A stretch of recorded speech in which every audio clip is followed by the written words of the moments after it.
Ok.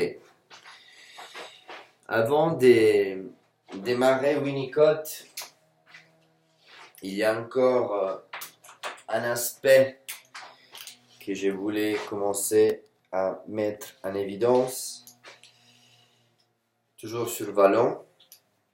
Et je commence gentiment à redévelopper les schémas de Freud parce que le concept de surmoi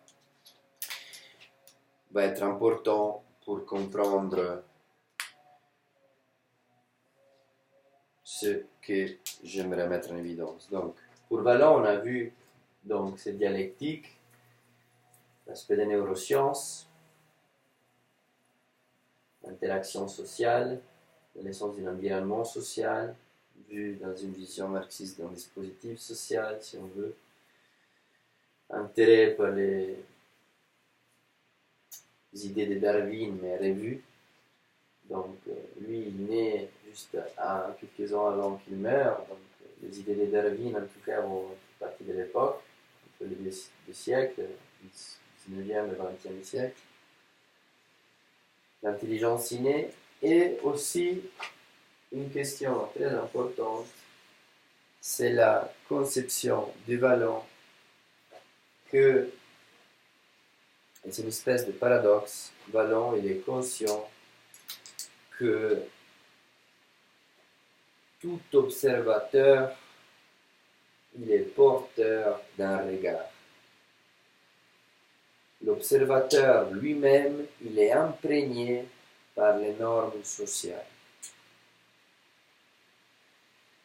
Les normes sociales qui sont la résultante de l'interaction, de la création dans la société, des institutions, des organisations qui représentent la culture. Donc, il va se différencier progressivement d'un regard, ainsi dit, il va s'éloigner d'un regard positiviste,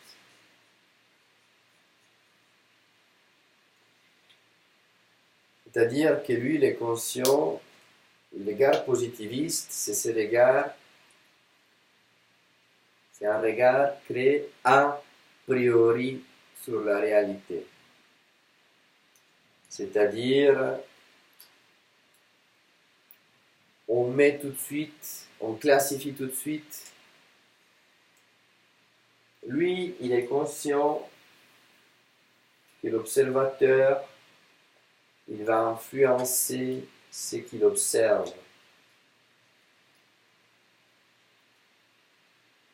Quelque chose qui commence à être de plus en plus vu aujourd'hui, au niveau expérimental dans la physique, l'idée que même quand on observe l'atome ou les mini, donc infinitésimal petit, aussi ça sera influencé d'une sorte par l'observateur.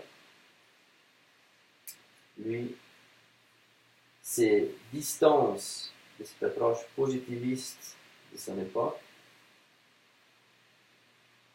pour une conscience que, là, je suis obligé cette fois de prendre un petit moment de notes,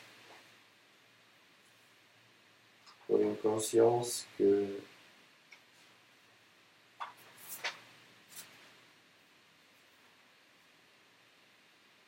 la normalité, cette phrase me plaît beaucoup,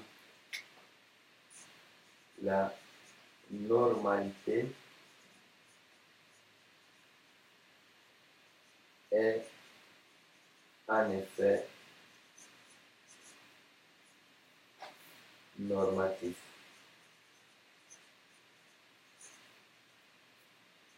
Ça veut dire qu'il n'existe pas de normalité si ce n'était que par un regard biaisé, influencé par une communauté scientifique. Et aussi, ce regard positiviste, entre guillemets, sur la folie fait qu'aujourd'hui, dès qu'on préconise, on observe certains symptômes, on va tout de suite définir, ok, ça, punct, finitum, cette personne doit être classée, définie ainsi. Là, c'est important que je commence à retourner un petit peu sur Freud, parce que quand j'avais commencé à parler du symptôme, c'est l'expression d'un malaise, je ne l'ai pas développé expressement, je vais commencer maintenant. Parce que déjà, selon Freud, donc on est dans la psychanalyse, le malaise, c'est aussi le résultat de la culture, de la civilisation dans laquelle on est. Et donc là, c'est quelque chose qu'on pourrait aller dans le sens du surmoi.